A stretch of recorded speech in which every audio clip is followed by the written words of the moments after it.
కళ్యాణ్ మాట్లాడుతున్నారు లైవ్ లో చూద్దాం.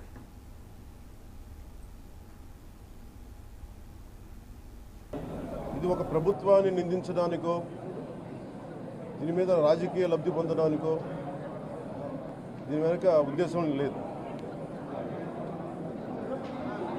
వైసీపీ పాలనలో టీటీడీ బోర్డుని కాన్స్టిట్యూట్ చేసిన విధానం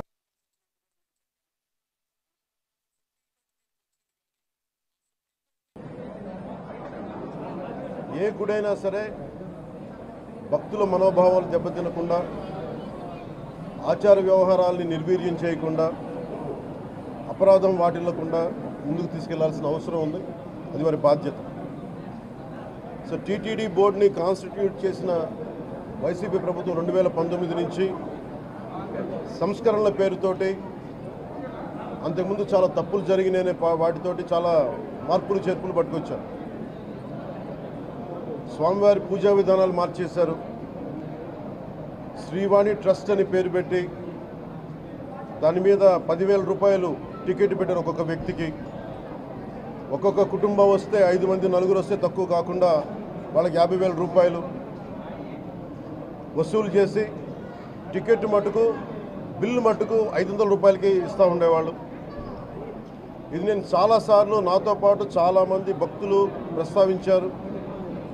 చాలామంది రాజకీయ పార్టీల ప్రతినిధులు దీన్ని ప్రస్తావించారు. అన్ని పార్టీలు ప్రస్తావిస్తూనే ఉన్నాయి, వెలితి చూపుతూనే ఉన్నాయి. కానీ ఏ రోజు కూడా దాన్ని పట్టించుకున్న పాపాన్ని పోలేదు. అలాగే వైసీపీ పాలనలో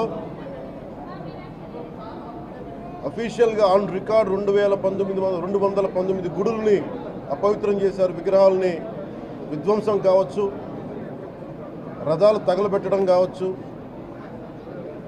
అలాగే 300 పైచిలకు మన దేవాలయాలను అపవిత్రం చేశారు. ఇన్ని జరిగినా కానీ ఎప్పుడు నేను గొంతెత్తుతూనే ఉన్నాను.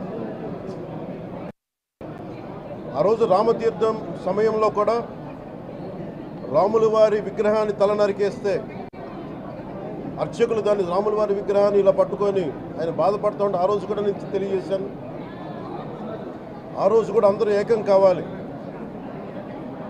ఎవరి మతమైనా కావచ్చు, ఎవరి ప్రార్థనా మందిరాలు కావచ్చు, దేవాలయం కావచ్చు, మస్జిద్ కావచ్చు, చర్చి కావచ్చు, కానీ వారి మనోభావాలకి దెబ్బతినేలాగా దాడులు జరిగితే బయటికి రావాలి అని అందరూ నేను కోరుకుంటే ఆ రోజున చిలకలూరుపేట నుంచి ఉండే ముస్లిం సమాజం సోదరులు కూడా బయటకు వచ్చి ఆ రోజున మద్దతు తెలియజేశారు. ఇది ధర్మానికి సంబంధించిన వాళ్ళని ఒక పిలుపునిస్తే ఆ రోజు కూడా వచ్చారు. మీరు కావాలంటే అది ఒకసారి మీరు ట్విట్టర్ టైం లైన్లో ఉంటుంది, అది కూడా మీరు చూసుకోవచ్చు. కానీ ఈ రోజున మేము ముందు నుంచి తెలియజేస్తాం.